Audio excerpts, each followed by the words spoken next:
हरियाणा की मनोहर सरकार किसानों की आय बढ़ाने के लिए प्रतिबद्ध है और इसके लिए अनेकों योजनाएं मुख्यमंत्री मनोहर लाल की तरफ से शुरू की गई हैं। तो वहीं मनोहर सरकार के प्रयासों का सार्थक परिणाम भी देखने को मिला है। अब प्रदेश के किसानों का रुझान बागवानी की तरफ बढ़ रहा है और कुछ किसान तो ऐसे ही जो पहले ही आधुनिक खेती को अपनाए हुए हैं। उनकी प्रगतिशील किसानों में से एक हैं करनाल के रहने वाले नरेंद्र चौहान। प्रगतिशील किसान नरेंद्र चौहान ने बताया कि खेती करना उनके लिए खानदानी पेशा रहा है। उनका कहना है कि नौकरी छोड़कर उन्होंने बागवानी को अपनाया और एक नर्सरी शुरू की, जिससे आज वो अच्छा मुनाफा कमा रहे हैं। इतना ही नहीं, हरियाणा की धरती पर प्रगतिशील किसान नरेंद्र चौहान बादाम और सेब जैसे फल उगाने का कारनामा करते हुए अन्य किसानों के लिए मिसाल पेश कर रहे हैं। मैं नरेंद्र सिंह चौहान राणा फार्म से बोल रहा हूँ और खेती से तो बचपन से ही जुड़े क्योंकि हमारा खानदानी काम है। हमारे माता पिताजी खेती से ही जुड़े थे, खेती से ही हमारी पढ़ाई लिखाई कराई है। तो पढ़ाई लिखाई करते करते मैं पोस्ट ग्रेजुएशन तक मैंने पढ़ाई की, MSW किया। MSW करने के बाद मैं Chandigarh D drug addiction centre में, सुजीवनी ड्रग डी एडिक्शन सेंटर था सेक्टर 17 में, वहाँ पे मैंने नौकरी ज्वाइन कर ली MSW पास आउट होने के बाद। तो वहाँ रहते रहते मेरे दोस्त थे अलावत जी, उन्होंने बताया यार तेरी तो इतनी अच्छा फार्म है, GT रोड के ऊपर है और मधुमक्खी का काम मैं 86 से कर रहा था।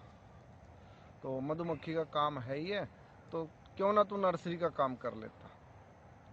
तो मैंने वहाँ रहते रहते नर्सरी के लाइसेंस के लिए हॉर्टिकल्चर डिपार्टमेंट में अप्लाई किया।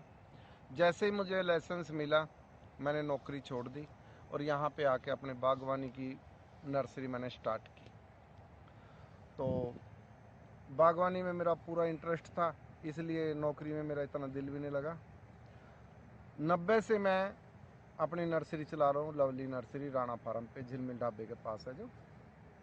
तो इसके अंदर मैंने 95 में अखनूर एरिया से ला करके गर्म इलाके में, क्योंकि मैंने देखा कि अखनूर में जहाँ बादाम हो रहा है वहाँ कभी बर्फ़ नहीं गिरती, सिर्फ ठंड होती है और ठंड हमारे यहाँ भी होती है। तो वहाँ से मैं कटिंग लेके आया। 95 में मैंने यहाँ ला के आड़ू पे उसे ग्राफ्ट किया और अगले ही साल उसमें 2-4 बादाम लग गए। तब मुझे विश्वास हो गया कि बादाम ये वैरायटी हमारे यहाँ हो सकती है। तो गुरबंदी वैरायटी थी, उसका वैरायटी का नाम भी मैंने अपने ही दिया, राणा गुरबंदी 96, क्योंकि 96 में पहली बार मैंने उसका फल यहाँ अपने फार्म पे देखा था। तो बादाम तैयार कर रहा था, फार्मरों को बता रहा था, गाइड कर रहा था। बादाम जब मैं बताता भाई बादाम हमारे यहाँ हो सकते हैं तो फार्मर पहले विश्वास नहीं करते थे, मजाक उड़ाते थे, हाँ यहाँ होंगे, ये तो पहाड़ों पे होते हैं। जब उन्होंने मेरे बाग में लगे हुए बादाम देखे, उन्हें तोड़ के खिलाए, तब उन्हें विश्वास हुआ। इसी तरह से फिर 2015 में पंजाब केसरी के अंदर किसी फार्मर की आई होशियारपुर से, उसके वहाँ 2 एकड़ में पालमपुर यूनिवर्सिटी वालों ने सेब लगवाया हुआ था।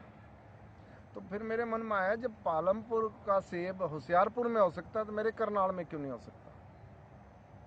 तो 2016 में मैं पालमपुर यूनिवर्सिटी गया, पूरी जानकारी ली, वहाँ से पौधे लेके आया दिसंबर में मैं, और ला करके मैंने अपनी फार्म पे लगा दिए। तीसरे साल उन पे अच्छे से फल आ गया। तब मैंने सभी को बताया, फार्मरों को भी यहाँ भी सेब हो सकता है।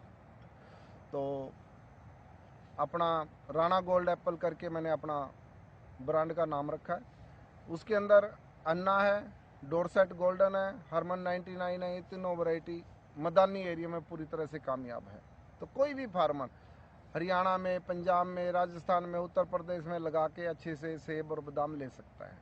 वो बात दूसरी कि जो लाल वैरायटी वहाँ की होती है वो नहीं है, बट इसकी एक अलग क्वालिटी है। इतना जूसी होता है बहुत ज़्यादा, अगर हम इस सेब में बुड़का मारेंगे तो हमारे ऊपर रस गिरेगा ही गिरेगा। इसकी अलग से खासियत है और अलग से पहचान है। प्रगतिशील किसान नरेंद्र चौहान ऑर्गेनिक फार्मिंग पर ध्यान देते हैं। इसके लिए अन्य किसानों को भी प्रेरित करते हैं। साथ ही उन्होंने बताया कि देश भर से किसान उनके पास खेती के बारे में जानकारी लेने के लिए पहुंचते हैं। हिंदुस्तान से आते हैं, जो भी किसान आता है मैं उसे पूरी तरह से जानकारी देता हूँ और उनको एक और जानकारी देता हूँ भी पेस्टिसाइड ने और जो केमिकल फर्टिलाइजर ने हमें घेरा हुआ, इससे बाहर निकलो। मैंने वर्मी कंपोस्ट का काम किया हुआ है, केचुआ पालन का। फार्मर्स को मैं अपनी फार्मर वाली भाषा में समझाता हूँ भी केचुआ पालन में तुम कैसे कामयाब हो सकते हो। जैसे शुरू में मैंने केचुआ पालन किया, मैं केचुए मोल ला करके डालता और वो मर जाते। ट्रेनिंग भी ली मैंने, मुड़थल में भी लेके आया, चूड़ सिंह फार्म है जो छछरौली के पास, वहाँ भी जाके मैंने ट्रेनिंग ली, पर मैं कामयाब नहीं हुआ। फिर मैं सुल्तानपुर में एक फार्मर से मिला, उसने काम किया हुआ था केचुआ का। उसने बताया किसान की भाषा में, भाई जब गोबर के अंदर गर्मी खत्म हो जाए, स्मेल खत्म हो जाए, तब उसमें केचुआ छोड़ना है। उसने बताया 6-7-8 दिन के बाद उसके अंदर हाथ डाल के देखो, अगर गोबर ठंडा है तो उसके अंदर से मुट्ठी भर के ले आओ, अगर गर्म है तो अभी तो कच्चा है, उसके अंदर से मुट्ठी भर के ले आओ, उसकी खुशबू लो। अगर गोबर की खुशबू आनी बंद होगी तो उसमें आप केचुए छोड़ सकते हैं। और उसके बाद मैं केचुआ पालन में कामयाब हो गया। जो भी फार्मर मेरे पास आते हैं मैं इस भाषा में उनको समझाता हूँ, ताकि वो 1-2 भी पशु है तो 1-2 पशु से ही 1 एकड़ तक का केचुआ पालन से वो खाद तैयार कर सकता है। और ऑर्गेनिक सब्जियां, ऑर्गेनिक फ्रूट, ऑर्गेनिक सारी धान वगैरह सब कुछ ऑर्गेनिक तैयार कर सकते हैं। करीब 14 एकड़ जमीन पर बागवानी करते हैं प्रगतिशील किसान नरेंद्र चौहान। उन्होंने बताया कि सेब और बादाम समेत कई तरह के फल और सब्जियों के पेड़ उन्होंने लगाए हुए हैं। इस दौरान ये भी बताया कि किसान कैसे कम जमीन में भी ज्यादा फायदा कमा सकते हैं। बागवानी जो की है वो 14 एकड़ में की है, टोटल जो खेती है वो 60 एकड़ में। तो कौन कौन सा जो है बागवानी में आपने जो है बागवानी में फल वगैरह? सेब है, बादाम है, आड़ू है, आलू बुखारा है, आम की सारी वैरायटी है, फलसा है, चीकू है, लीची है, सभी पेड़ हैं जो यहाँ हो सकते हैं। इवन इजराइल की निजी सिक्की तक मैंने अपने फार्म पे लगाई हुई है, उगाई हुई है। पंजाब ब्यूटी नाशपाती जो बबूगोसे जैसी होती है, बहुत नरम होती है और बहुत ज़्यादा ईल्ड उससे निकलती है, वो सब मैंने अपने बाग में लगा रखे हैं। उसके पौधे भी तैयार करता हूँ।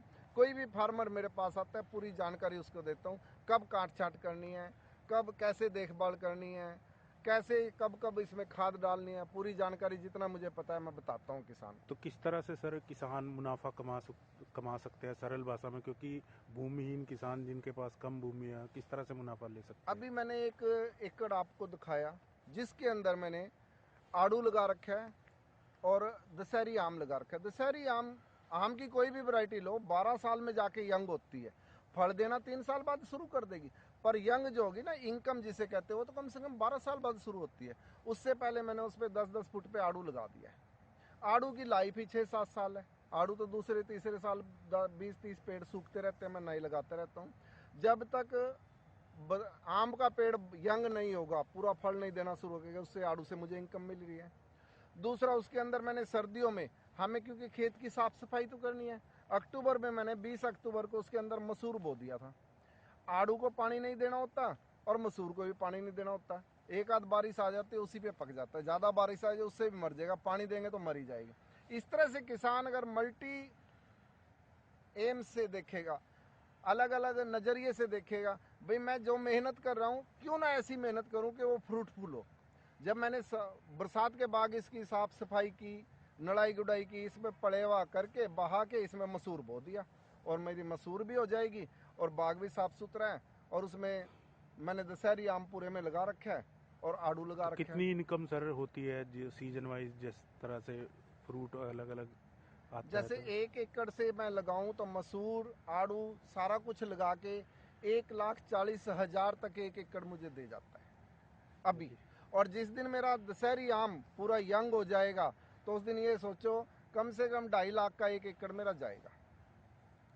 क्योंकि मैं किसान को ये भी बताता हूँ कि जो दशहरी, लंगड़ा, चौसा वैरायटी है, रामकेला है, इन पे 1 साल फल आता है, 1 साल नहीं आता। मैं किसान को समझाता हूँ भी इसमें साल में 2 बार खाद डालना होता है, कौन कौन सी खाद डालनी है, कैसे डालनी है, वो सारा मैंने समझाता हूँ। तो मार्केटिंग वगैरह भी सर की जाती है आप द्वारा? जैसे मेरे बाग से ही आके 50% फ्रूट मेरे बाग से बिकता है। सेब तो आज तक मार्केट तक मैंने ले जाने की जरूरत ही नहीं पड़ी, पूर्ति नहीं कर पाया हूँ, यहीं से बिक जाता है क्योंकि मैं जीटी रोड के ऊपर बैठा। साथ ही उन्होंने परंपरागत तरीके से खेती करने वाले किसानों से खास अपील की है। उन्होंने कहा कि लकीर के फकीर ना बने, बागवानी अपनाएं, मेहनत करें और अच्छी इनकम पाएं। साथ ही ये भी बताया कि मनोहर सरकार की तरफ से भी सभी बाग लगाने वालों की मदद की जाती है और वो भी सरकार की योजनाओं का लाभ ले रहे हैं। किसान भाइयों से मैं यही कह जाऊंगा, लकीर के फकीर ना बने, गेहूं जीरी से छुटकारा पाएं, एमएसपी के लिए ना लड़ें, अपने खेतों के साथ लड़ाई करें और उनकी अच्छी देखभाल करें और बागवानी में और सब्जी में आए और अच्छी इनकम पाएं। तो सरकार की तरफ से भी सर किसी तरह का आपको सहयोग वगैरह दिया जाता है? सरकार की तरफ से सभी बाग लगाने वालों को सहयोग दिया जाता है, दवाई के लिए, खाद के लिए भी पैसे दिए जाते हैं। कोई अगर नया बाग लगाता है तो उसके 50,000 तक की सब्सिडी दी जाती है। ड्रिप 80% तक सब्सिडी पे ड्रिप लगवाई जाती है। इससे ज्यादा सरकार से और क्या चाहेंगे। तो आप भी ले रहे हैं सर लाभ? बिल्कुल ले रहे हैं। मनोहर सरकार अपने किसानों की हर संभव मदद करती है। किसानों से तो मुख्यमंत्री मनोहर लाल कई बार खुद भी आधुनिक खेती, बागवानी अपनाने की अपील करते हुए नजर आते हैं। सरकार के प्रयासों का ही सकारात्मक परिणाम देखने को मिल रहा है। अब किसानों का रुझान प्रगतिशील किसानों की तरफ बढ़ रहा है।